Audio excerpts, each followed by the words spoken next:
Vamos lá então, minhas amigas e meus amigos, vamos para a segunda parte desta aula sobre crimes patrimoniais, direito penal especial. Nós aprofundamos o crime de furto, faremos o mesmo agora em relação ao crime de roubo. Dois dos crimes mais importantes contra o patrimônio que estão no segundo grande título da parte especial do Código Penal.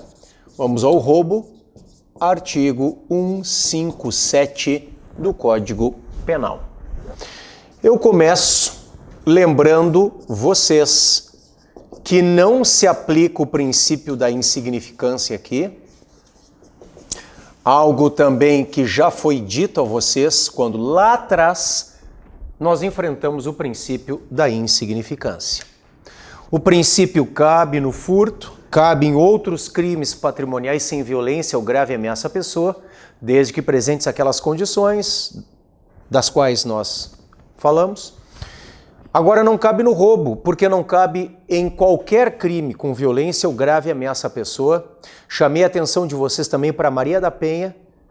Na Maria da Penha tem até súmula, a 589 STJ, dizendo não cabe o princípio da insignificância. Não cabe, ok? Não cabe no roubo, ainda que haja, mediante grave ameaça, a subtração de uma cédula de R$2. Vamos lá. Não cabe. Por quê? Porque não cabe em crimes com violência ou grave ameaça à pessoa, tá? Nós vamos começar entendendo o que é o chamado roubo próprio. O roubo próprio está no caput.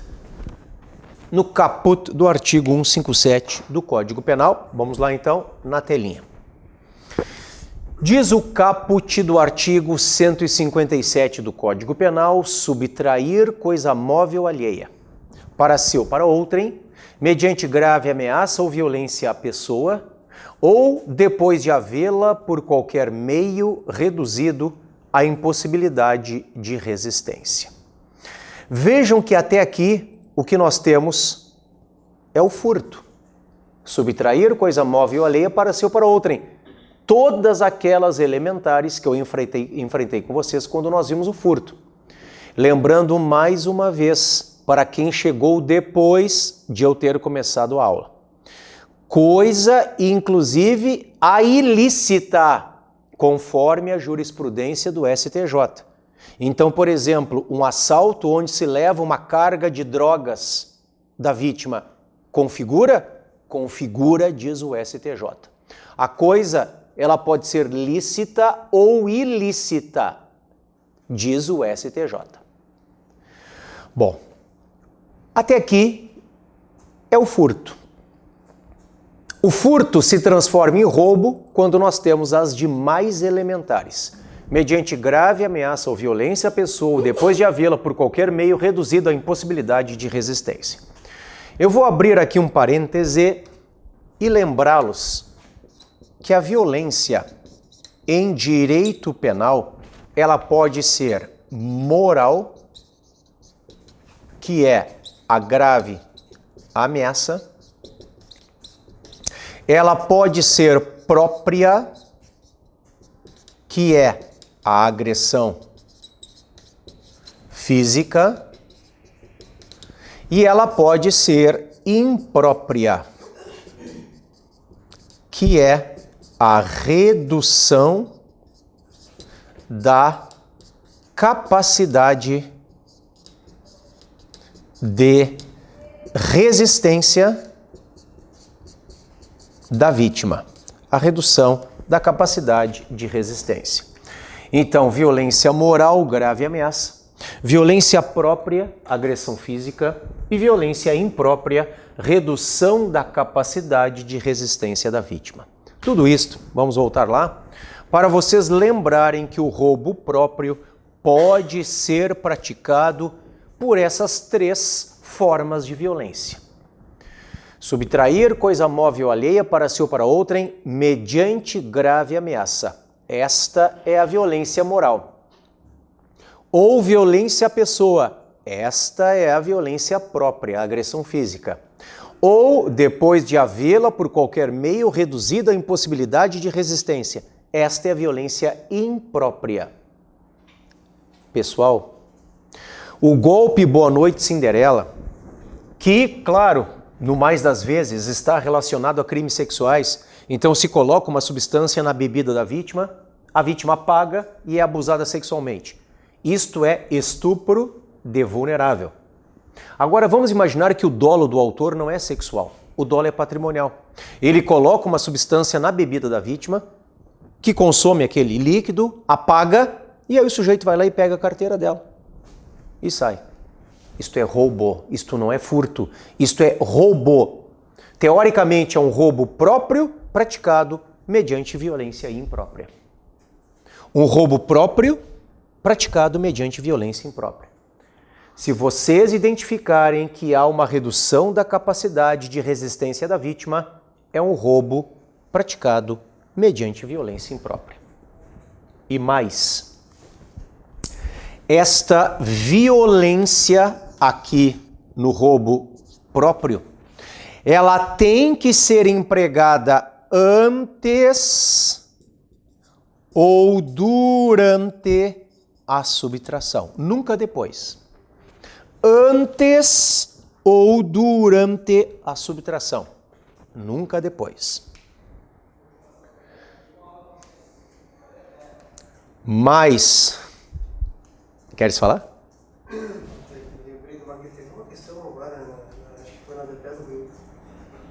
Eu acho que eu sei qual é, vamos ver.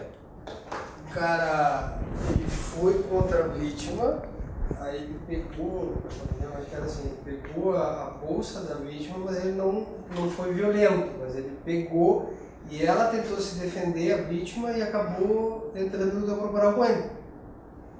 Tá, e a vítima, acabou que a vítima lesionou quem queria... O furtador ou o roubador, depende.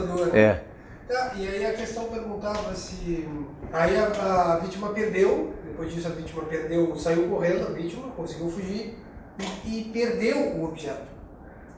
Deixou cair o objeto. E o cara pegou. Aí a questão dava como furto simples. Não dava como roubo impróprio, nem como roubo próprio. Tá, mas ele empregou violência? Se ele empregou violência depois da subtração? Ele foi contra a vítima para tentar tirar a bolsa. É. E a vítima se defendeu. Então eles entraram em luta corporal. Os dois. Quem sabe tu traz a questão aí pra gente discutir, pode ser? Certo. É. Essa não é a que eu achava. Eu não conseguia entrar. Caiu em DPR Rio de Janeiro? DPR. Vamos ver se eu vejo com essa questão. Pessoal, põe na tela para mim. Eu dizia a vocês que esta violência, seja ela qual for, a violência moral ou a própria ou a imprópria, para configurar o roubo próprio, ela tem que ocorrer antes ou durante a subtração, nunca depois. E mais, olhem qual é o dolo específico do autor no roubo próprio. Está na tela. É a expressão para si ou para outrem, conforme nós já discutimos lá no furto. Para si ou para outrem. Este é o dolo específico no roubo próprio. Isso aqui é importante porque vai mudar no roubo impróprio. Tá? Agora façam a comparação com o parágrafo 1º.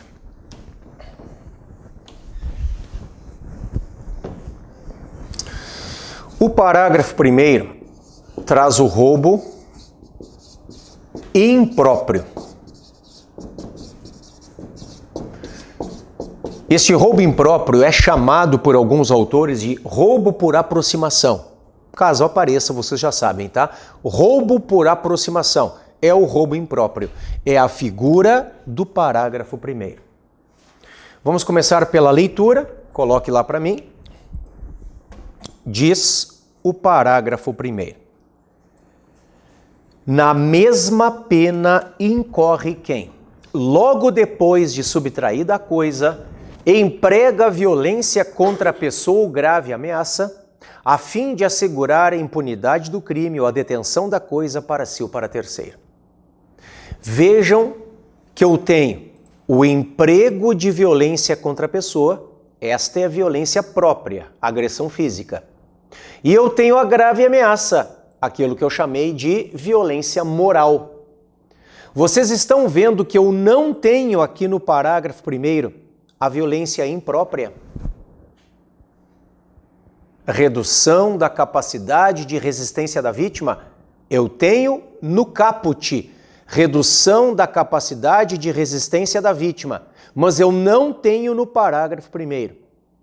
Pessoal, conclusão. O roubo impróprio não pode ser praticado mediante violência imprópria. O roubo impróprio não pode ser praticado mediante violência imprópria. Só mediante violência moral, que é a grave ameaça, ou a violência própria, que é a agressão física. Põe na tela para mim. Não há previsão de violência imprópria no parágrafo 1º. Vejam que no parágrafo 1º diz logo depois de subtraída a coisa. Eu disse a vocês que no caput, este emprego de violência, lato sensu violência, né, é antes ou durante a subtração.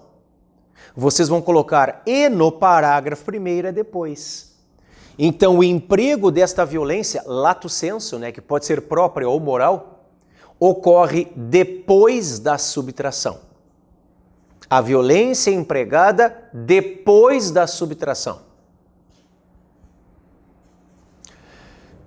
E mais, eu disse a vocês que o dolo específico do roubo próprio está aqui no para si ou para outrem.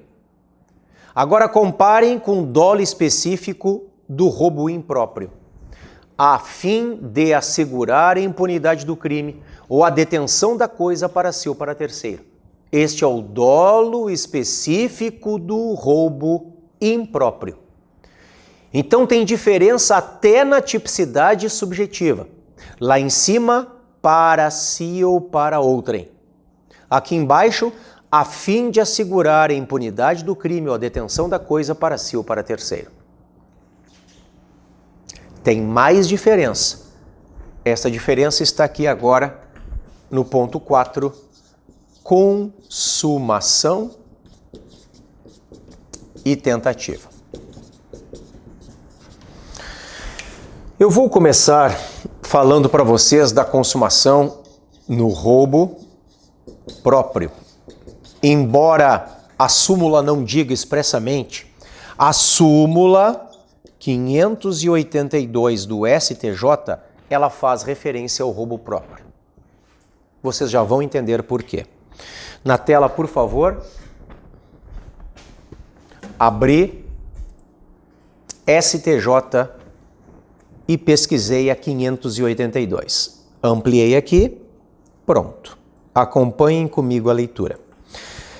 Consuma-se o crime de roubo com a inversão da posse do bem, mediante emprego de violência ou grave ameaça, ainda que por breve tempo e em seguida a perseguição imediata ao agente e recuperação da coisa roubada, sendo prescindível a posse mansa e pacífica ou desvigiada.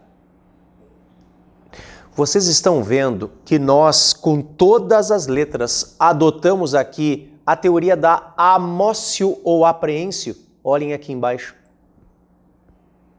A teoria da amócio ou da apreensio, isto passou em repetitivo, eu disse para vocês, é tese exarada em tema repetitivo. Teoria da amócio ou da apreensio, ou seja, o que interessa, qual é a expressão mesmo? Inversão da posse do bem. Vocês não precisam de posse mansa, nem pacífica e nem desvigiada. Tá lá, ó.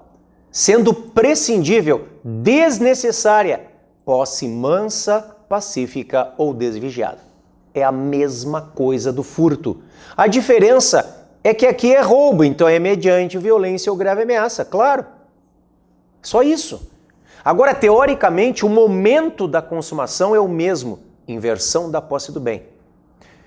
Vejam, ainda que por breve tempo e em seguida a perseguição imediata ao agente e recuperação da coisa roubada. Então, ainda que o sujeito ele entre num ônibus coletivo, ele aponte uma arma para alguém, ele pegue o celular da pessoa, ele desça, ele seja preso naquele momento, porque está passando uma viatura, ou ele é preso por um policial dentro do próprio ônibus, que está ali, está consumado, pessoal. No momento que ele pega o bem da vítima e passa para sua posse. É a inversão da posse do bem, como é roubo, mediante violência ou grave ameaça. Não precisa de posse mansa, nem pacífica, nem desvigiada, ainda que por breve tempo, pode ser segundos depois, ele é preso. Ainda que haja perseguição imediata e recuperação da coisa roubada, pouco importa, o crime está consumado. Agora, pessoal,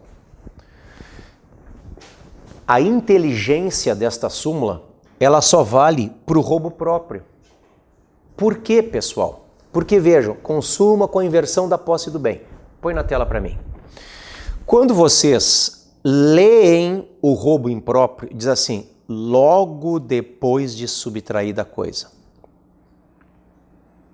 Vejam que vocês não podem aplicar, teoricamente, a amócio aqui. Porque a coisa já está subtraída. Pessoal, já houve a inversão da posse. Ele já subtraiu. É como eu sempre digo para vocês, para ilustrar, para vocês conseguirem enxergar um roubo impróprio. O roubo impróprio é um furto que deu errado.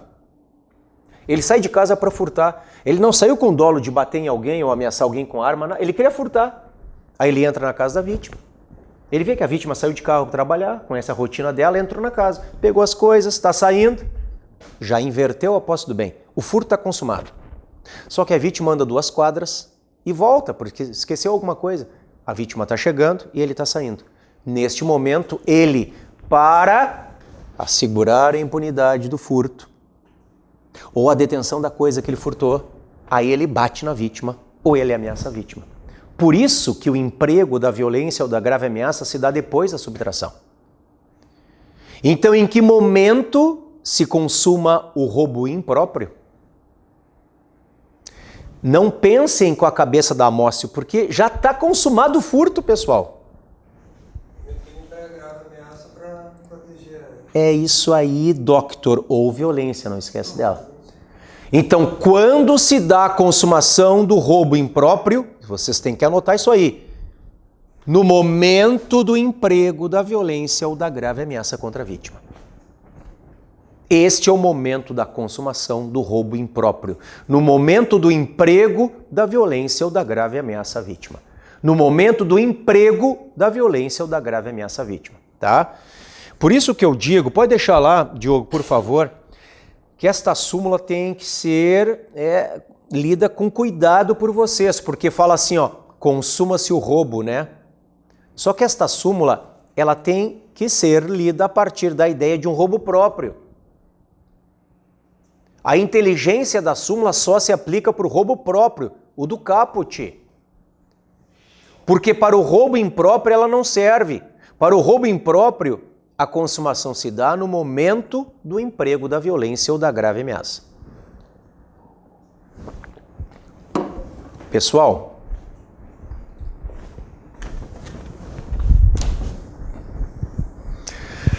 não há nenhuma dúvida de que o roubo próprio admite tentativa. Afinal de contas, ele é, a explicação teórica, né? Um crime plurissubsistente. O roubo próprio é um crime plurissubsistente. Então é claro que ele admite tentativa. Agora, pessoal, no roubo impróprio, vocês vão colocar que há 2 posições. Há 2 posições em relação à tentativa. Prevalece que não cabe.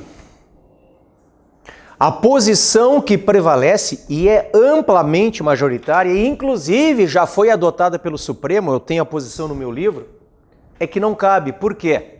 Porque de 2 uma, ou vocês têm,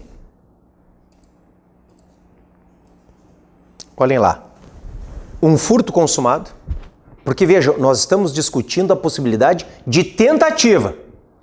Então, ou vocês têm um furto consumado, se não há violência ou grave ameaça contra a vítima, ou se há violência ou grave ameaça contra a vítima, o que vocês têm? Um roubo consumado impróprio. Então, ou é furto consumado, se não há emprego de violência / grave ameaça, ou é roubo impróprio consumado, se há emprego de violência / grave ameaça. É por isso que a figura da tentativa, conforme prevalece, não existe aqui.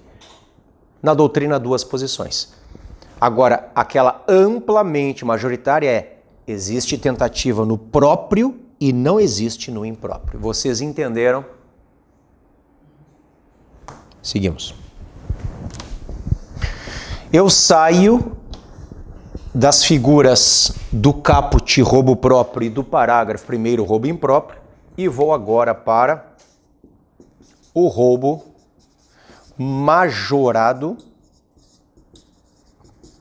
ou circunstanciado.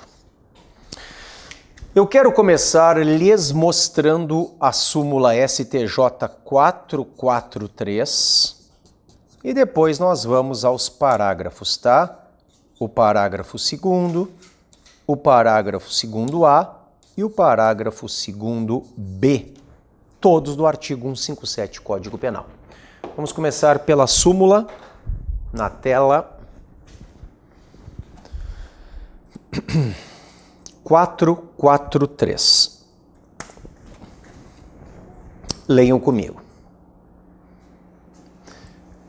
Abre aspas, o aumento na terceira fase de aplicação da pena no crime de roubo circunstanciado exige fundamentação concreta, não sendo suficiente para sua exasperação a mera indicação do número de majorantes.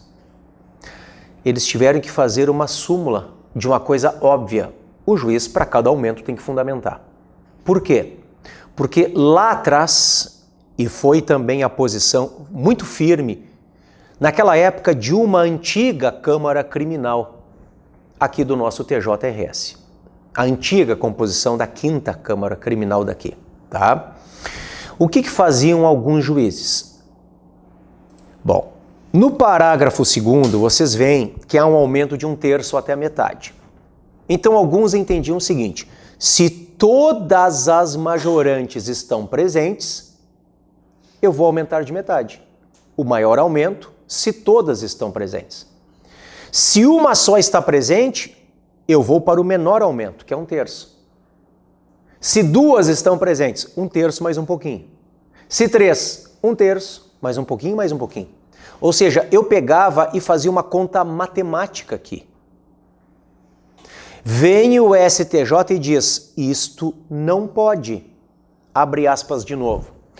O aumento na terceira fase de aplicação da pena no crime de roubo circunstanciado exige fundamentação concreta, não sendo suficiente para sua exasperação a mera indicação do número de majorantes. O juiz não pode dizer, estão presentes 6 majorantes, razão pela qual aumento do máximo. Não, ele tem que dizer, eu aumento porque está presente tal majorante, por isso e por isso. Eu aumento porque está presente tal majorante, por isso e por isso. Cada aumento, uma fundamentação. Simples e óbvio assim. O parágrafo 2º traz as primeiras majorantes. Eu começo pela revogação do inciso 1º. Vejam que em 2018, esta leizinha 13654, ela traz aqui uma questão polêmica, porque ela revoga o inciso 1, que dizia emprego de arma. Não falava emprego de arma de fogo, falava emprego de arma. E ao mesmo tempo em que ela revoga o inciso 1, ela cria o parágrafo 2º-A, inciso 1. É a mesma lei, olhem, 13654. A pena aumenta-se de 2/3 se há violência ou grave ameaça exercida com emprego de arma de fogo. Então, nunca houve uma revogação do aumento em relação à arma de fogo. Pelo princípio da continuidade normativo típica aqui. Então, o que era aumento de 1/3 à metade pelo emprego de arma de fogo, virou um aumento de 2/3, uma lex gravior, pelo emprego de arma de fogo. Professor, e para onde que foi a arma branca? Ela sumiu. Esta foi a polêmica. Um total desconhecimento do nosso legislador sobre a realidade da violência no Brasil. Porque, pessoal, grande parte dos assaltos no nosso país são com armas brancas, são com facas, pessoal. E aí vem o legislador e ele revoga o aumento da arma branca. Vocês podem dizer, não, mas está lá no inciso 7º, professor.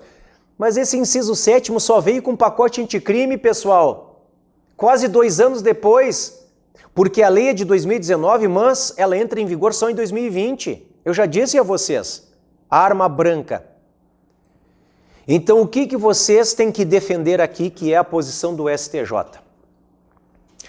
Quando, antes da vigência do pacote anticrime, nós temos um assalto com emprego de faca ou qualquer outra arma branca, um martelo, um taco de beisebol, uma garrafa quebrada, um caco de vidro, tá, pessoal? Uma pedra, qualquer arma branca. Não tem majorante na terceira fase, porque houve aqui uma revogação. Então nós, como membros do MP, defendemos lá atrás, e isto fez jurisprudência no STJ, que o aumento se desse na primeira fase. Não tinha mais majorante, terceira fase. Então o aumento, porque vejam, o juiz não pode dar a mesma pena num crime que é um assalto sem faca e num crime que é assalto com faca. Como é que vai dar a mesma pena? Isso é tratar igualmente situações desiguais. É quebrar o princípio da equidade. Então nós defendimos, e isto foi, depois virou jurisprudência tranquila do STJ, que o aumento se desse na primeira fase, quando vocês enfrentarem as 8, o juiz, né? Mas vocês vão ser os fiscais, as 8 circunstâncias judiciais. Culpabilidade, antecedentes, conduta social, personalidade, motivos, circunstâncias, consequências do crime e comportamento da vítima. Tá? Agora, se o assalto com a faca ou qualquer outra arma branca for praticado a partir do dia 23 de janeiro de 2020 para cá, aí vocês vão defender, deixa ali, que seja um roubo majorado na forma do parágrafo 2º, inciso 7º. Porque aí já está em vigor o pacote anticrime que restabelece a majorante da arma branca. Tá? O problema não é a partir da vigência do pacote anticrime, quando então a majorante é explícita. O problema é antes, porque eles revogaram e não, naquela época, né, não reinstituíram a arma branca como majorante. Então vocês só poderiam sustentar um aumento como circunstância judicial negativa na primeira fase. Tá? O inciso 2 fala do concurso de 2 ou mais pessoas. Todas as observações que eu fiz para o furto valem para cá, pessoal. Pode ser que uma das pessoas seja inimputável. Pode ser que uma das pessoas não tenha sido sequer reconhecida ou conhecida. Pode ser que sejam 2 assaltantes, a vítima diz que são 2, a filmagem mostra 2, só que um foge e só o outro é preso em flagrante. Não importa, ainda que um não seja sequer identificado, está majorado pelo concurso de pessoas. Pode ser menor, pode ter morrido, pode não ter sido identificado, não interessa, está majorado pelo concurso de pessoas. Não esqueçam aqui também da súmula 442 do STJ, já mostrei para vocês no furto, é a mesma coisa, aumento do furto é para o furto, aumento do roubo é do roubo. Não cruzem os aumentos, usar este aumento do roubo lá no furto, que é o que se fez, inclusive no TJRS, durante vários anos. Por que fizeram isso? Porque pegavam 1/3, ao invés de dobrarem a pena. Porque o furto simples tem pena de 1 a 4, quando qualificado pelo concurso de pessoas 2 a 8. A pena dobra? Dobrava não dobra, está na lei. 155. Só que, acolhendo uma tese da Defensoria Pública, lá atrás se disse não, mas é melhor para o réu aumentar 1/3 do que dobrar. Então se começou a usar o aumento do roubo no furto. e se usou anos até vir a súmula 442, que acabou com isso. Tá? Pode deixar aqui. O terceiro aumento diz: se a vítima está em serviço de transporte de valores e o agente conhece tal circunstância. Duas observações aqui. Este serviço é um serviço específico de transporte de valores, como, por exemplo, o carro forte. Não sou eu que vou levar as joias da família no banco para deixar lá. Não. É um serviço específico que transporta valores. E quando diz assim, e o agente conhece tal circunstância, é porque exige dolo direto. Esta majorante não pode incidir em dolo eventual. Exige dolo direto, certeza, lembrem disso. O inciso 4 diz: se a subtração for de veículo automotor que venha a ser transportado para outro estado ou para o exterior, valem as mesmas observações que eu fiz lá no furto. Se houver um roubo de um carro intermunicipal, não incide. Só incide se for um roubo de carro interestadual, é levado para outro estado, ou transnacional, é levado para fora do Brasil. Se for levado para outro município, não incide. Inciso 5º, pessoal. Se o agente mantém a vítima em seu poder, restringindo sua liberdade. Então a vítima, por exemplo, é colocada no porta-malas do carro, é amarrada e levada junto no próprio carro ali com os bandidos, tá? Bom, aqui, a partir do pacote anticrime, nós temos hediondez. Este inciso 5º passa a ser crime hediondo com a vigência do pacote anticrime 23 de janeiro de 2020.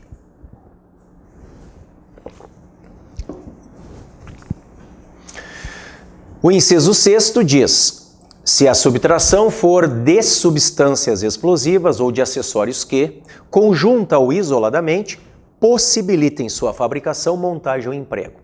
Então aqui nós temos de novo o roubo do explosivo. Eu havia dito para vocês o furto do explosivo lá atrás, uma qualificadora. Aqui é o roubo do explosivo, uma majorante, a pena é aumentada. E no inciso 7º, se a violência ou grave ameaça exercida com emprego de arma branca veio com pacote anticrime, então, já falei, este inciso 7º só a partir do dia... Vocês não tem que decorar isso. Isso aí, meu velho. 23 de janeiro de 2020. Tá? Depois nós temos majorantes no parágrafo 2º-A. Olhem o inciso 1 junto com o parágrafo 2º-B. Diz o inciso 1. Se a violência ou ameaça é exercida com emprego de arma de fogo. Só que não fala que tipo de arma de fogo. Vocês já podem colocar. Eu já até falei isso para vocês. Aqui no inciso 1 está a arma de uso permitido. Ainda que não diga expressamente. É a arma de uso permitido. Por quê? Como é que eu chego a esta conclusão? Porque no parágrafo 2º-B estão tanto a arma de uso restrito quanto a de uso proibido. Então só sobra uso permitido para o parágrafo 2º-A, inciso 1. Leiam comigo o parágrafo 2º-B. Se a violência ou grave ameaça é exercida com emprego de arma de fogo de uso restrito ou proibido, aplica-se em dobro a pena prevista no caput deste artigo. Então, se o uso restrito e o uso proibido estão no parágrafo 2º-B, somente sobra para o parágrafo 2º-A, inciso 1, o uso permitido. Se houver um assalto com emprego de arma de fogo de uso permitido, vocês já sabem onde vocês vão capitular.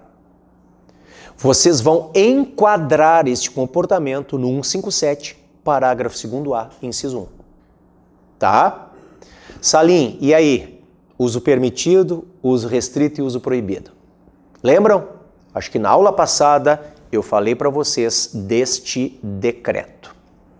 11.615, do dia 21 de julho de 2023.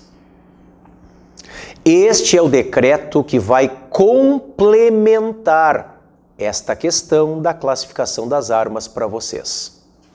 Este decreto, no artigo 11, ele vai nos trazer o que são armas e munições de uso permitido. No inciso 12, o que são armas e munições de uso restrito. E no inciso 14, o que são armas e munições de uso proibido.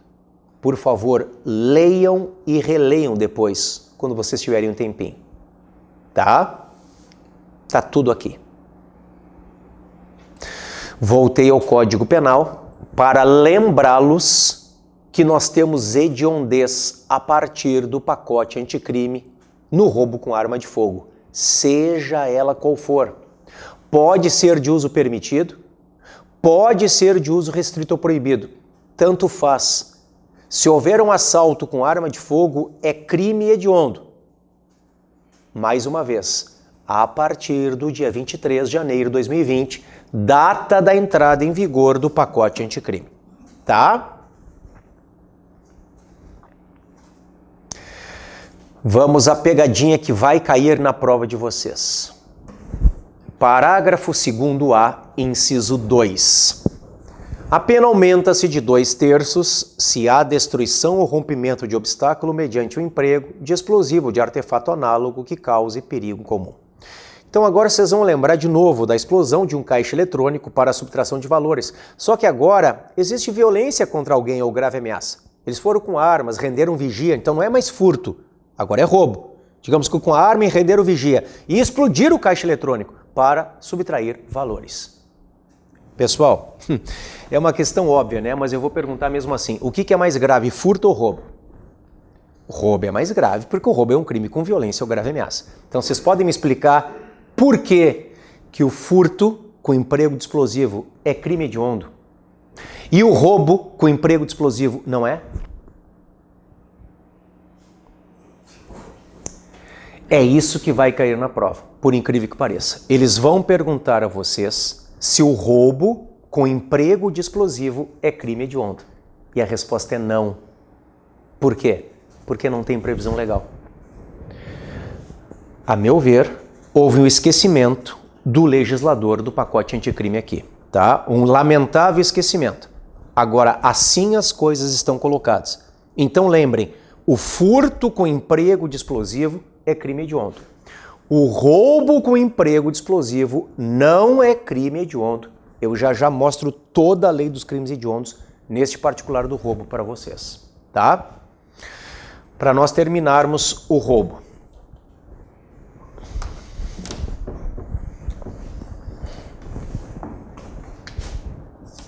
Roubo qualificado.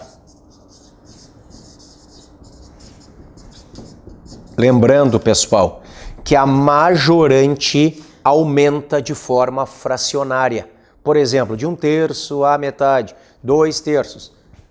Quando vocês têm um novo mínimo e um novo máximo, vocês têm uma qualificadora.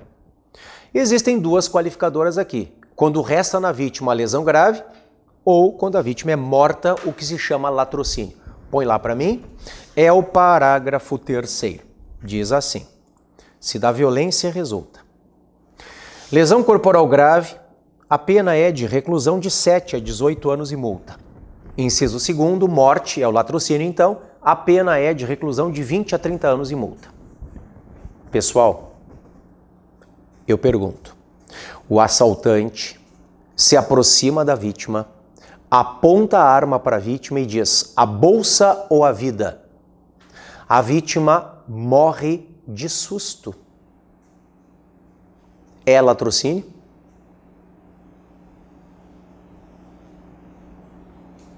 Sim. A resposta é não.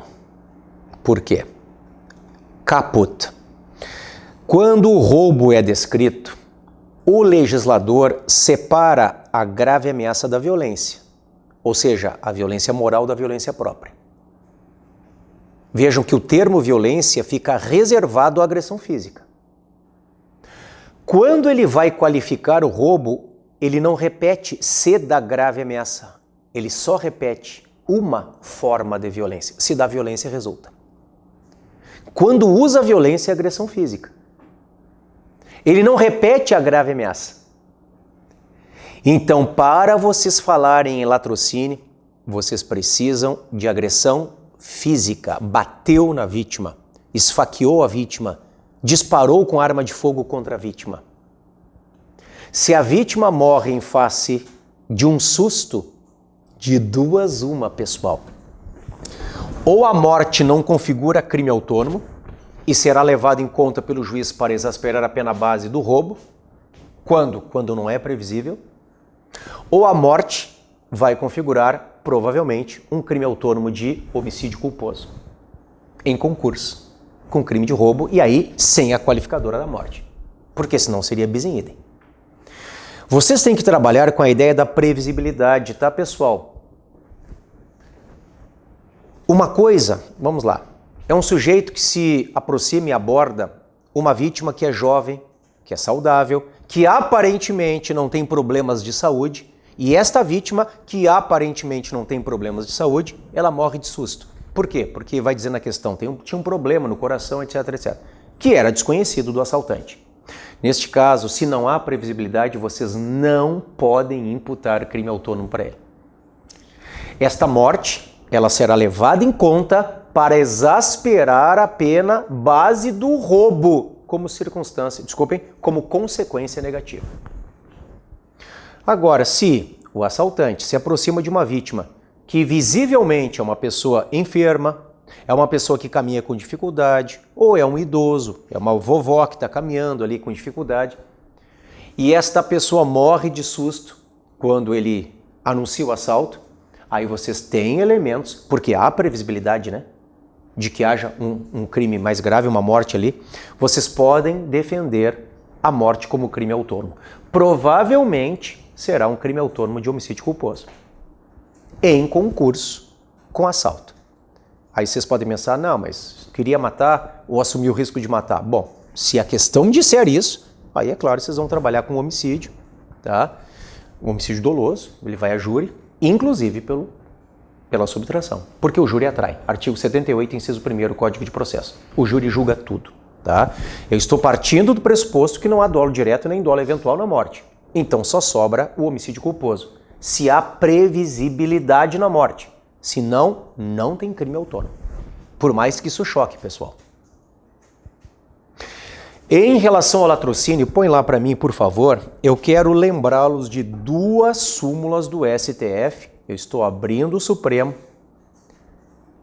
Eu estou indo para a súmula 603, em primeiro lugar, para lembrá-los que não tem júri no latrocínio, ainda que a morte seja dolosa. Porque se é latrocínio, é crime patrimonial, não é crime contra a vida. E mais, pessoal, provocando vocês, se vocês lembram dos casos de latrocínio que vocês conhecem, ou que vocês leram na imprensa, as mortes não são muito mais dolosas do que culposas? O latrocida, ele mata a vítima dolosamente. É um sujeito que entra no comércio e, pum, dá um tiro na vítima. Geralmente é dolo, raramente é culpa. Um sujeito que mata por acidente. Eu me lembro de um caso em que ele leva a vítima como escudo dentro do carro, inclusive, o carro capota, a vítima morre. A morte no latrocínio pode se dar a título de culpa ou a título de dolo. É latrocínio igual, pessoal. Erra quem pensa que o latrocínio é um crime préter-doloso necessariamente. O que é préter-dolo? Dolo mais culpa. Dolo no antes e culpa no depois. Dolo na conduta antecedente e culpa no resultado consequente. O latrocínio pode até ser um crime préter-doloso, não estou dizendo que não. O que eu estou dizendo é que não é necessariamente um crime préter-doloso.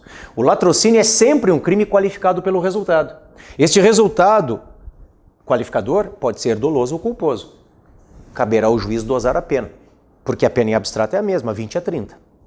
Tá, pessoal? Vejam, se a morte for dolosa, mas a intenção do sujeito matando a vítima é pegar a carteira dela, é crime patrimonial, pessoal. Não vai a júri. O latrocínio só iria a júri se estivesse em conexão com o crime de júri. Por si só, deixa aqui, Diogo, o latrocínio não vai a júri. Leiam a súmula 603. A competência para o processo e julgamento de latrocínio é do juiz singular e não do tribunal do júri. mesmo que a morte se dê a título de dolo. Se é latrocínio, é crime patrimonial, não é crime contra a vida. E a segunda súmula, pessoal, ela é bem importante, ela cai bastante nas provas, é a 610, abre aspas. Há crime de latrocínio quando o homicídio se consuma, ainda que não realize o agente a subtração de bens da vítima. A ideia é a seguinte: sempre que a vítima é morta, o latrocínio está consumado, ainda que a subtração fique tentada. Sempre que a vítima é morta, o latrocínio está consumado, ainda que a subtração fique tentada.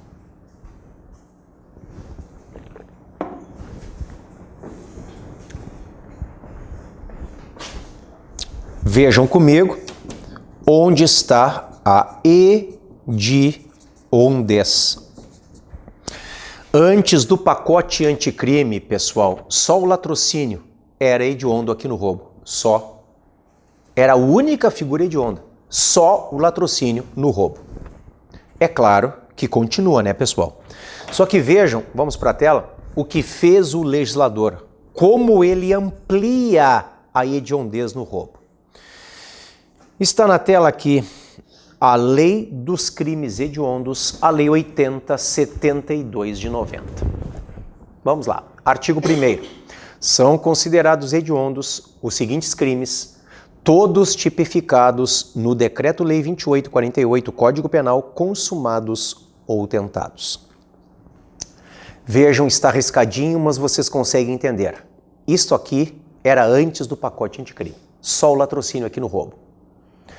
Depois do pacote anticrime, é claro que o latrocínio continua. Todo o resto é novidade. Então só vale a partir do dia 23 de janeiro de 2020, data da entrada em vigor do pacote anticrime. Letra A. Circunstanciado, lembrem, a mesma coisa que majorado, tá? Pela restrição de liberdade da vítima. Letra B, circunstanciado pelo emprego de arma de fogo, de uso proibido ou restrito. E letra C, qualificado pelo resultado de lesão corporal grave ou morte. Tudo isso agora é crime hediondo. Com exceção do latrocínio, todas as demais figuras hediondas só a partir de 23 de janeiro de 2020. Eu saio do roubo, pessoal, e vou para a extorsão.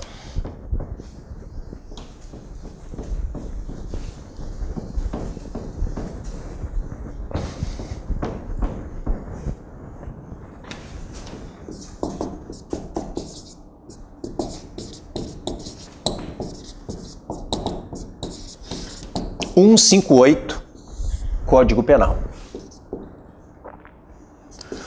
Roubo versus extorsão.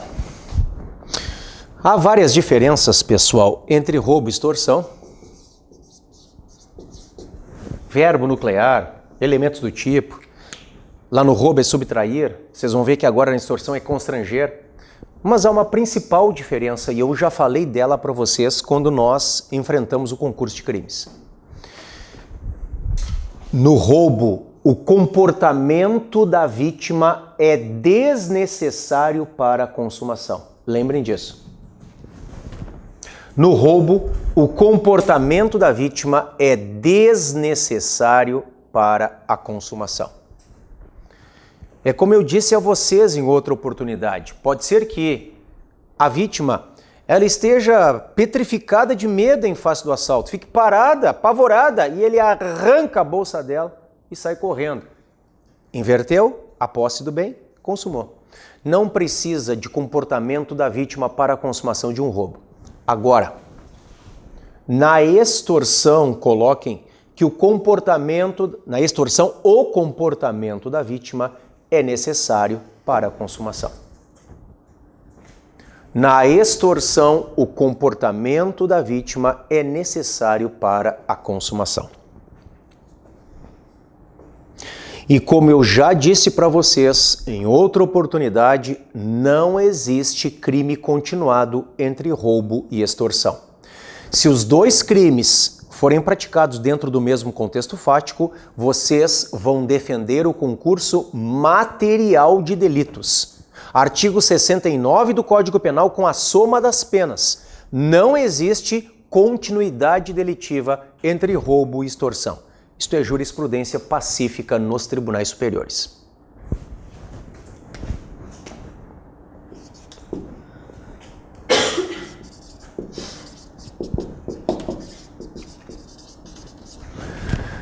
A extorsão, ao contrário do furto e do roubo, que são crimes materiais, a extorsão é um crime formal. Eu preciso que vocês identifiquem aqui 3 momentos. O primeiro momento, deixa eu botar assim, momentos.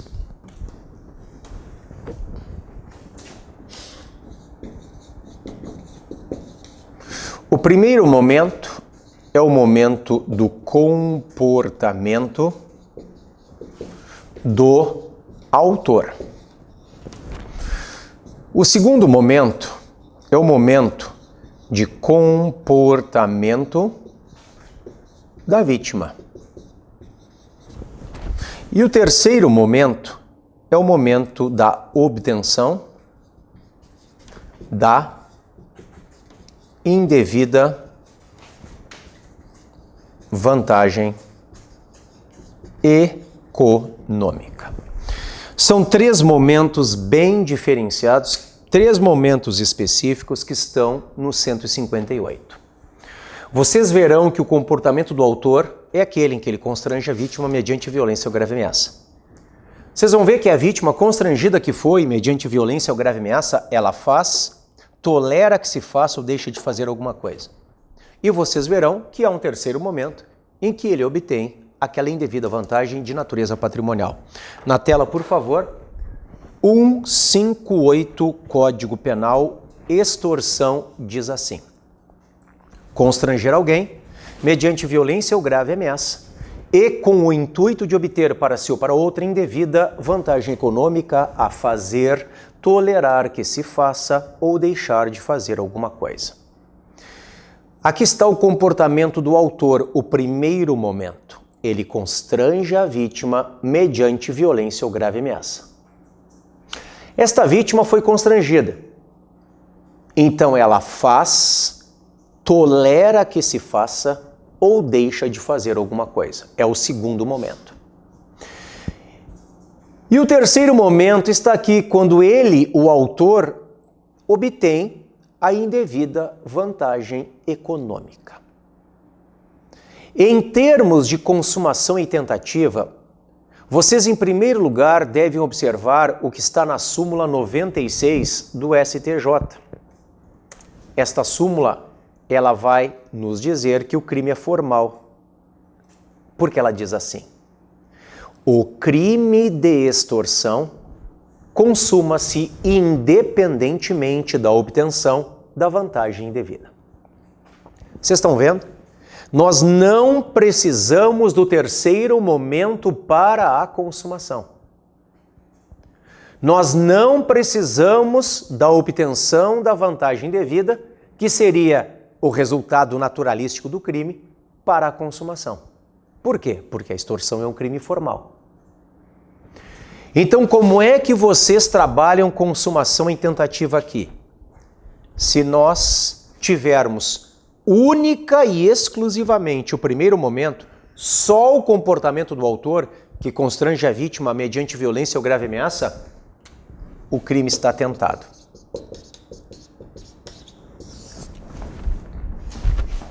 No momento em que a vítima, que foi constrangida, ela faz ou não faz alguma coisa, vamos falar assim, tem o tolera ali também, ela faz ou não faz alguma coisa, vocês têm a consumação. E se o autor ainda conseguir obter a indevida vantagem econômica, vocês têm exaurimento. Isto será levado em conta na exasperação da pena base. Agora, para a caracterização do crime, o terceiro momento pouco importa. Ele vai importar na pena, mas não no crime. O exaurimento, ele não é um crime autônomo, ele vai influenciar na primeira fase. Então, só o comportamento do autor tentativa, comportamento da vítima consumação, obtenção da vantagem, exaurimento.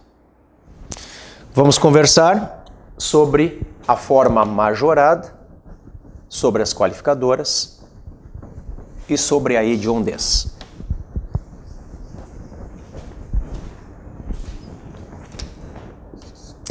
Três, forma majorada. Eu já vou colocar 4 formas qualificadas. Tem mais de uma.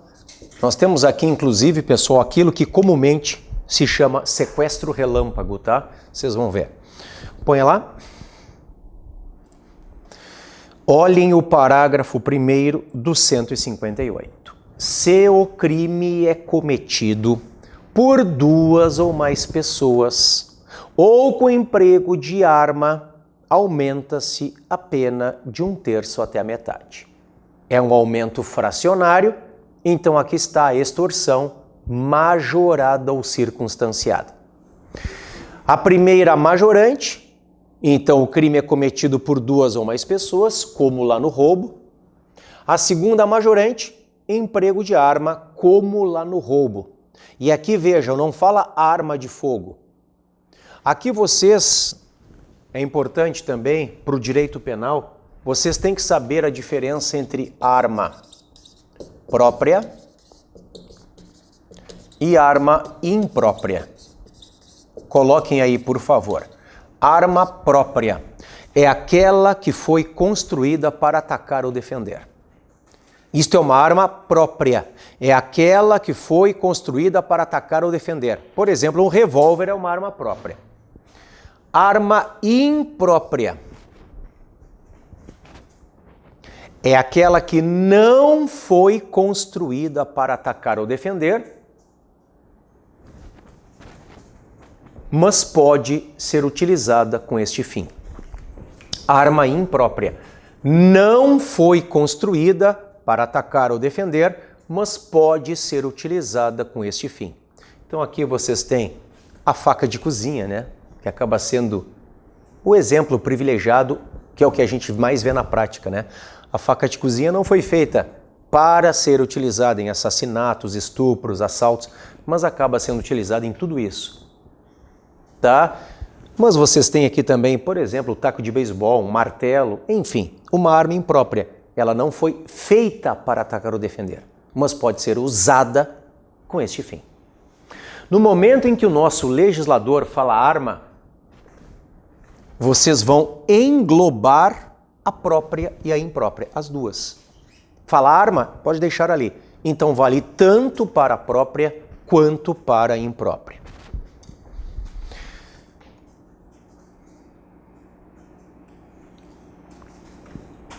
No parágrafo 2º, nós encontramos uma primeira forma qualificada. Aplica-se à extorsão praticada mediante violência o disposto no parágrafo 3º do artigo anterior. Então vejam, se restar na vítima lesão grave ou se a vítima for morta, vocês têm as qualificadoras lá do roubo com aquela pena aplicadas aqui na extorsão. Nós aplicamos o parágrafo 3º do 157 aqui no parágrafo 2º do 158. E finalmente, esta forma qualificada do parágrafo 3º, que é o sequestro relâmpago. Então o sequestro relâmpago não é crime de sequestro. O sequestro relâmpago é uma extorsão qualificada na forma deste parágrafo 3º do 158. Leiam comigo. Se o crime é cometido mediante a restrição da liberdade da vítima e essa condição é necessária para a obtenção da vantagem econômica, a pena é de reclusão de 6 a 12 anos, além da multa. Se resulta lesão corporal grave ou morte, aplicam-se as penas previstas no 159, já veremos, parágrafos 2º e 3º, respectivamente. Este é o sequestro relâmpago.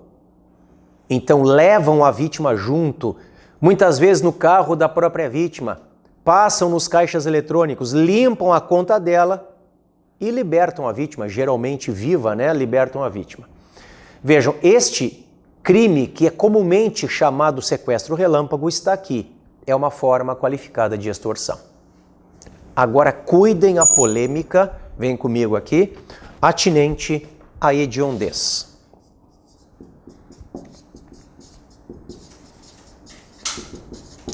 Cuidem a polêmica atinente à hediondez. Por quê? Porque o pacote anticrime, ele vai mudar a hediondez. Põe lá, que estava no parágrafo 2º para o parágrafo 3º. Vocês querem ver? Eu abri a lei dos hediondos, de novo está na tela 8072 de 90. Desci ao artigo 1º. São considerados hediondos os seguintes crimes, todos tipificados no Código Penal, consumados ou tentados. Vamos ao antes e ao depois. Vocês conseguem ler, está riscadinho, é a redação anterior. O 158 hediondo era este, extorsão qualificada pela morte. 158, parágrafo 2º. Veio o pacote anticrime e dá uma nova redação ao inciso 3. Agora é crime hediondo. A extorsão qualificada pela restrição da liberdade da vítima, pela ocorrência de lesão corporal ou morte. 158, parágrafo 3º. Então vejam, restrição da liberdade da vítima, como lá no roubo, né? Tá aqui, ó, restrição da liberdade da vítima, tá aqui embaixo, restrição da liberdade da vítima. Agora vem a primeira polêmica, ocorrência de lesão corporal. Então quer dizer que qualquer lesão corporal, pode ser até a leve, pode ser a culposa? Vocês estão vendo a primeira polêmica? Por quê? Porque no roubo eles colocam lesão grave na vítima, que engloba a gravíssima, é claro. Aqui eles esqueceram de colocar a expressão grave, que é, claro, o intuito do legislador, não é qualquer lesão. Ou morte, tudo bem, a morte já era, né? Tá aqui, ó, qualificada pela morte. E aí vem a segunda polêmica. Eles trocam o parágrafo 2º pelo parágrafo 3º, dizendo que a hediondez só está agora no parágrafo 3º. O que muito me surpreende, por quê? Abrindo o Código Penal, eu vejo que o parágrafo 2º, onde antes estava a hediondez, remete a quê? Ao parágrafo 3º do artigo anterior. Tá, pessoal, e o parágrafo 3º do artigo anterior não é crime hediondo? É, né? Eu mostrei para vocês. Se no assalto a vítima sofre lesão grave ou ela é morta, é crime hediondo. Então, o parágrafo 2º, que remete a um tipo remissivo ao parágrafo 3º, que é hediondo, não é hediondo. Pois é, não é. Vocês estão me acompanhando? Acompanhando o meu raciocínio? O parágrafo 2º, que remete a um crime hediondo, não é hediondo. Mas não é, professor. Embora exista discussão, é claro que na prova vocês vão se filiar aqui ao princípio da reserva legal. Então só é hediondo o que está na lei como hediondo. E a lei fala no parágrafo 3º e não mais no parágrafo 2º. Embora isto cause um desconforto enorme dentro do Ministério Público, que não é a nossa posição. Extorsão mediante sequestro, minhas amigas e meus amigos.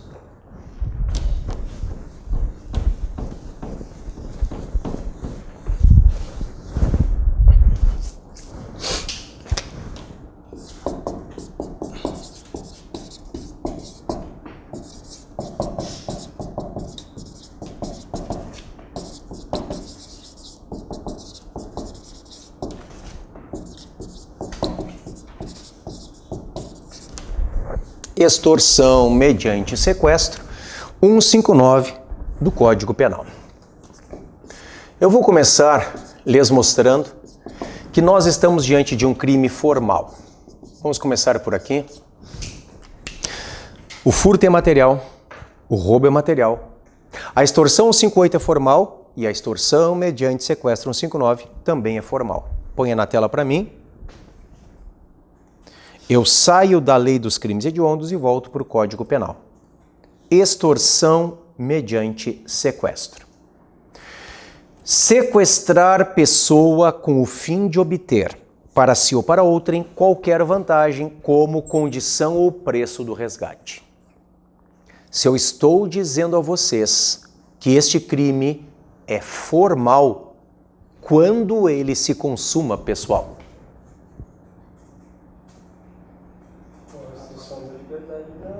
Perfeito, com um mero sequestro. Ou seja, no momento em que a vítima é privada da sua liberdade. Só que aí nós temos um problema, que é diferenciar o 159, que se consuma quando a vítima é privada da liberdade, do 148, que se consuma quando a vítima é privada da sua liberdade. Objetivamente, não há qualquer diferença entre o momento consumativo do 148 e o momento consumativo do 159. Repito, objetivamente, não há qualquer diferença. A diferença está na tipicidade subjetiva. Por quê? Porque o 148 traz um dolo genérico de querer privar a vítima da sua liberdade. Ponto. Não há qualquer outra finalidade específica aqui no caput. Pode até haver nas qualificadoras. Por exemplo, fim libidinoso. Mas no caput não há. O que há é um dolo genérico de querer privar a vítima da sua liberdade. Isto aqui, infelizmente, é muito comum em Maria da Penha. O sujeito tranca a esposa, ou a companheira, ou a namorada em casa, tá? Bom, se o dolo, e aí eu volto ao 159.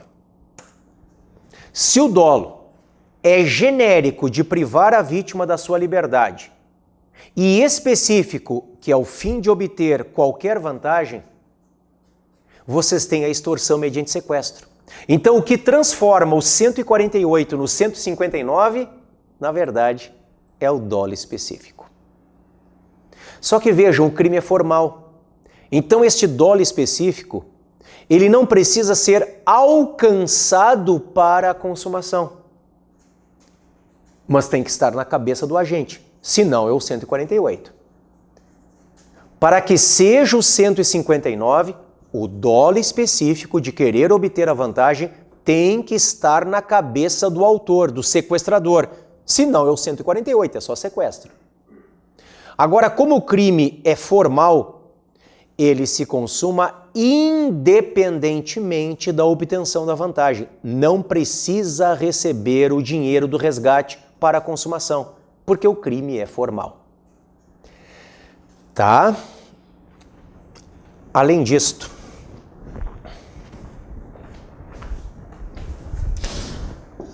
nós estamos diante de um crime permanente.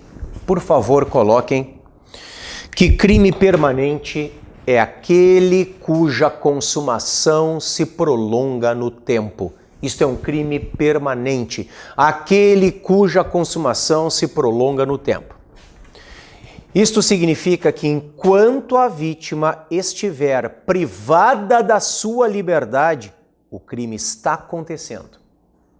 E se ele está acontecendo, eu lembro vocês de novo do artigo 303 do CPP. Cabe flagrante, capítulo do flagrante. Cabe flagrante a qualquer momento. Se o crime é permanente, cabe flagrante a qualquer momento.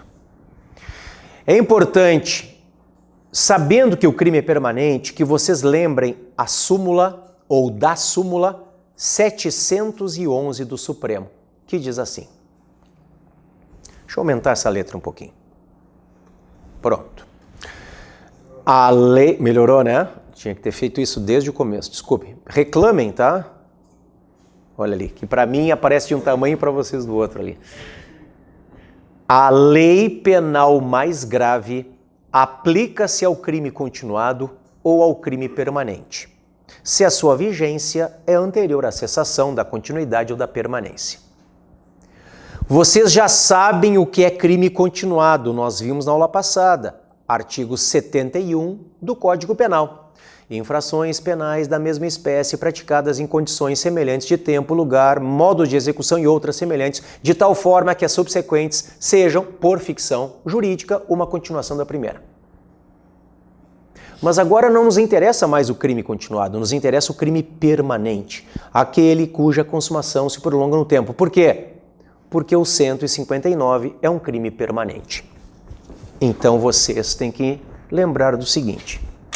Eu vou colocar aqui 2 exemplos.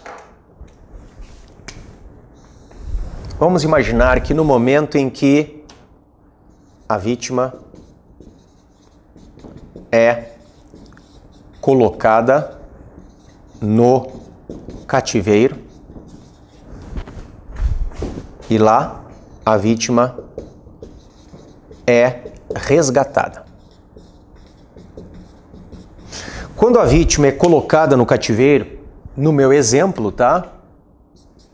Vamos imaginar que a pena é 1 ano, hipoteticamente. Vamos imaginar que entra em vigor durante o cativeiro, porque vejam, o crime é permanente até lá. Quando a vítima é resgatada, cessa a permanência. Durante o cativeiro, vem uma lex gravior, que entra em vigor, é aprovada no Congresso e diz agora a pena é de 10 anos. Hipoteticamente. Vocês aplicam os 10 anos. Sempre que vocês virem uma lex gravior antes de cessar a permanência, apliquem a lex gravior, mesmo que seja depois do começo daquele comportamento. Este mesmo raciocínio, ele vale para imputabilidade / inimputabilidade. Vamos imaginar que quando o sequestrador coloca a vítima no cativeiro, sequestrador, ele tem 17 anos. E durante o cativeiro, ele completa 18. Ele se torna imputável antes de cessar a permanência. Então vocês não aplicam o ECA, aplicam o Código Penal. Ele não é apreendido, mas preso em flagrante. O MP não oferece representação, mas uma denúncia. A gente pede pena e não medida socioeducativa. Seria diferente se ele tivesse dado tiro na vítima com 17. E a vítima morre 2 semanas depois, quando ele, atirador, já tem 18. Vejam, o homicídio, pessoal, não é crime permanente. O homicídio é crime instantâneo, ainda que tenha efeitos permanentes porque uma pessoa morre. É um crime instantâneo. Crime instantâneo é aquele cuja consumação não se prolonga no tempo. A consumação se dá no momento determinado. Põe na tela para mim. Então, se o atirador tem 17 no momento do tiro e completou 18 no momento da morte, porque a vítima fica um mês no hospital, nesse meio tempo o atirador completa 18, vocês vão aplicar o artigo 4º do Código Penal, porque o homicídio é um crime instantâneo. Considera-se praticado o crime no momento da ação ou omissão, ainda que outro seja o momento do resultado. E no momento da ação, ele tinha 17. Então, neste exemplo do homicídio, é o ECA. Ele responde na forma do ECA. Ele não pode ser preso em flagrante, se fosse o caso apreendido. Não tem denúncia, tem representação do MP. Não tem pena, tem medida socioeducativa. Porque o homicídio não é crime permanente. Agora, a extorsão mediante sequestro é um crime permanente. E se é um crime permanente, vocês não aplicam o artigo 4º do Código Penal, mas a súmula 711 do STF. Então, se ele coloca a vítima no cativeiro com 17 e durante o cativeiro ele completa 18, vocês aplicam o Código Penal, que seria a lei mais grave, né? Entre aspas. O Código Penal é muito mais grave do que o ECA, tá? Maravilha. Na sequência, nós temos várias qualificadoras.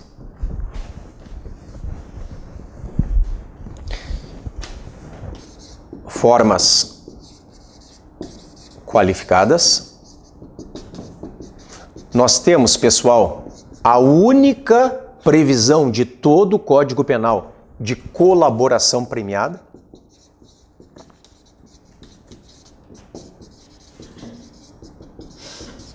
Repito, é a única previsão de todo o Código Penal. O único crime do Código Penal que não está relacionado com organização criminosa, que admite colaboração premiada, é este.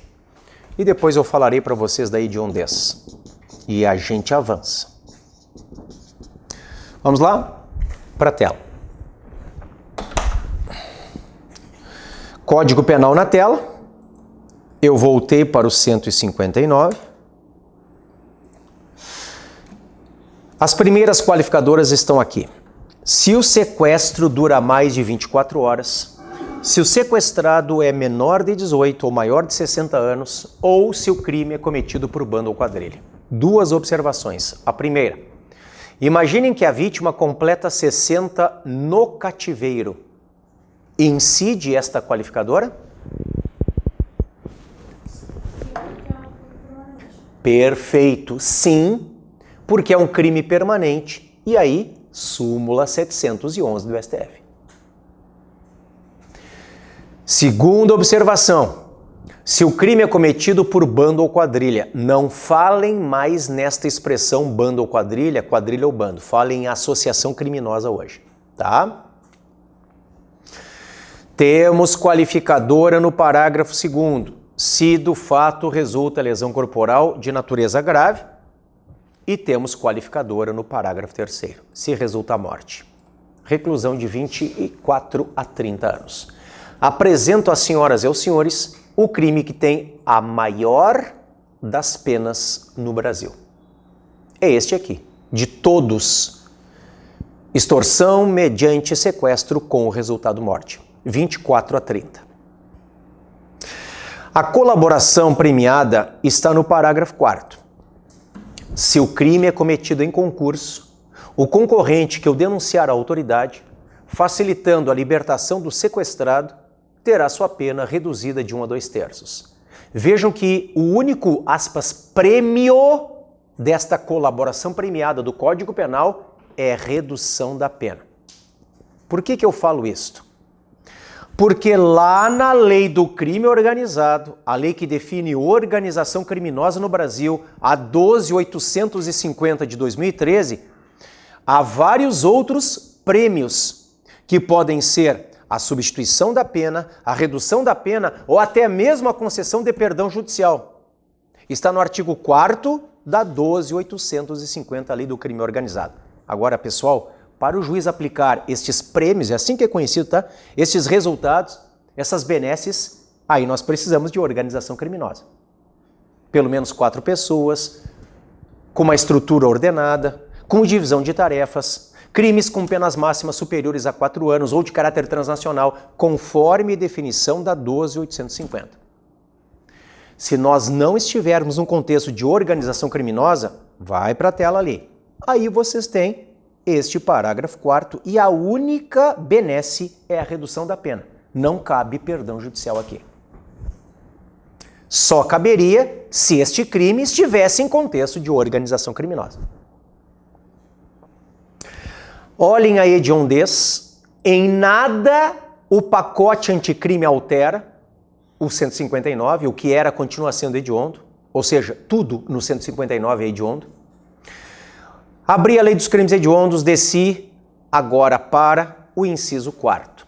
Extorsão mediante sequestro e na forma qualificada. 159 caput e parágrafos. Aqui não tem nada de pacote anticrime, o que já era hediondo continua sendo, ou seja, tudo. No 159, sempre nós teremos hediondez. Nós não precisamos de qualquer resultado qualificador. Então, na forma simples é crime hediondo e, claro, nas qualificadas também. Sempre, sempre, sempre o 159 é um crime hediondo. Vamos lá, pessoal.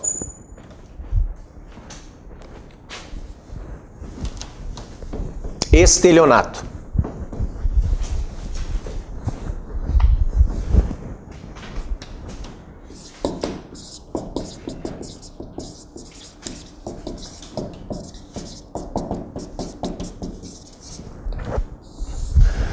Vamos lá, eu vou direto para a lei, levando em conta que nós estamos aqui apertados no horário, e eu vou avançar um pouquinho, chegamos já ao final da aula, né? Mas eu vou avançar um pouquinho, como eu disse para vocês, uns 10 minutinhos, tá? Desci para o 171, aqui. Vejam comigo as elementares do estelionato 171. Lembrando, um pouquinho de cultura extrajurídica para vocês, tá? Estelionato vem de um lagarto camaleão chamado Stelius em latim. O Stelius é um camaleão que muda de cor para enganar o predador. Por isso a ideia de fraude. Obter, para si ou para outrem, vantagem ilícita em prejuízo alheio, induzindo ou mantendo alguém em erro mediante artifício, ardil ou qualquer outro meio fraudulento. Pessoal, o estelionato não é apenas um crime material. É um crime material de duplo resultado. Olhem o que eu estou dizendo. É um crime material de duplo resultado. Por quê? Porque eu preciso tanto que o autor obtenha vantagem ilícita, quanto que a vítima sofra o prejuízo alheio. Só assim nós falaremos em consumação. É um crime material de duplo resultado. De um lado, o autor deve obter a vantagem ilícita e do outro, a vítima sofrer o prejuízo alheio. Só aí nós falaremos em consumação. A falta de um desses resultados conduz à tentativa.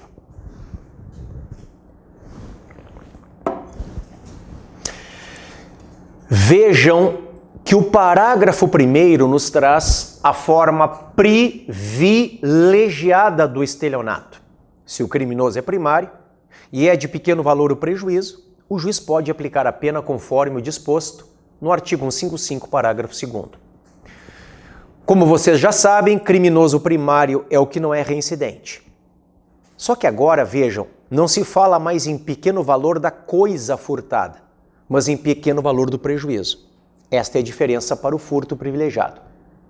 E o prejuízo é de pequeno valor, bom, vocês já sabem, quando não passa de um salário mínimo que estava em vigor ao tempo do crime. Quando não passa de um salário mínimo que estava em vigor ao tempo do crime. As consequências são as mesmas que nós vimos lá no parágrafo 2º do 155. Este, no parágrafo 1º, então, é o chamado estelionato privilegiado. No parágrafo 2º, pessoal, nós temos várias formas equiparadas. Eu vou direto ao que interessa. Inciso 5º. Fraude para recebimento de indenização ou valor de seguro. Diz o inciso 5º. Então, nas mesmas penas incorre quem destrói, total ou parcialmente, ou oculta coisa própria, ou lesa o próprio corpo ou a saúde, ou agrava as consequências da lesão ou da doença, com o intuito de haver indenização ou valor de seguro. Pessoal, esta aqui é uma exceção à não punição da autolesão no Brasil. O Brasil não pune a autolesão. Vejam, este é o principal argumento pelo qual alguns ministros do STF já disseram que o 28 da Lei de Drogas é inconstitucional. Sabem o que alguns disseram no voto? Disseram assim, ó, se o mais que é eu me matar e não conseguir não é crime, o menos que é eu usar drogas não pode ser também. Por quê? Porque, e aí fundamento teoricamente no princípio da ofensividade ou da lesividade, não se pune a autolesão no Brasil. Menos aqui. Então põe lá. Aqui é uma exceção. Aqui o sujeito lesa o próprio corpo. Pensem que ele corta um pedaço do próprio dedo e mente que foi acidente de trabalho. Porque ele quer o prêmio, ele quer o seguro, ele quer fraudar a seguradora. Neste caso, a autolesão é crime excepcionalmente. Quero chamar a atenção de vocês, sobretudo, para este inciso 6º. Fraude no pagamento por meio de cheque. Se é que alguém ainda usa cheque, né, nos dias atuais, mas continua caindo em prova e é o que nos interessa.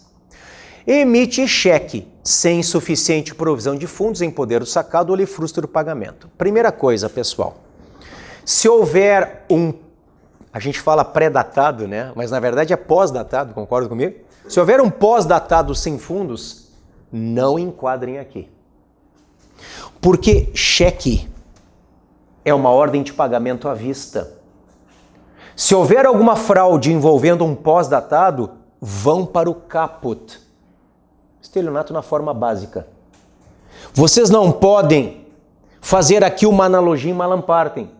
Cheque é a ordem de pagamento à vista e o pós-datado, ou pré-datado, se vocês preferirem, é uma ordem de pagamento a prazo.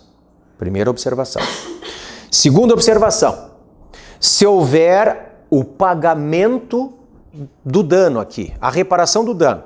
Então me passaram um cheque sem fundos. Se houver a reparação do dano, eu sou a vítima, antes do recebimento da denúncia, não haverá justa causa para ação penal. Vocês vão ler a contrário senso a súmula 554 STF na tela.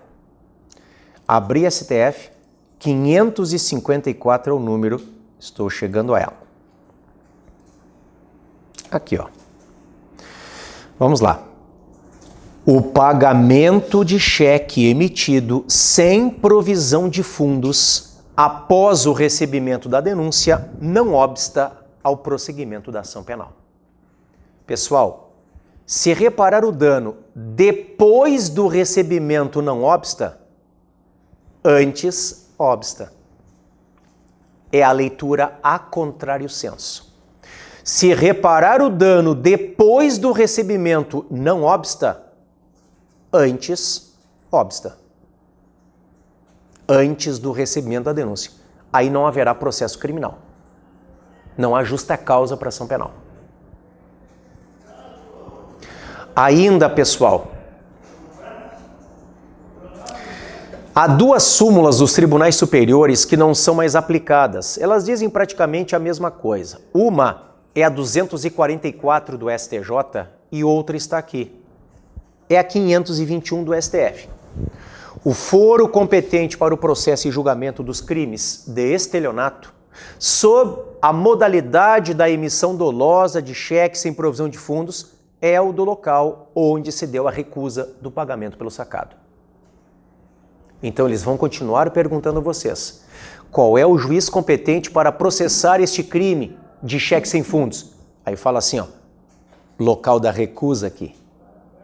521 STF. Olhem aqui. 244 STJ. Aqui ela, ó. Tá vendo? Local da recusa é a mesma coisa. Elas dizem a mesma coisa. Estas duas súmulas não são mais aplicadas. Continuam caindo, mas é alternativa errada. Por quê? Abri o CPP.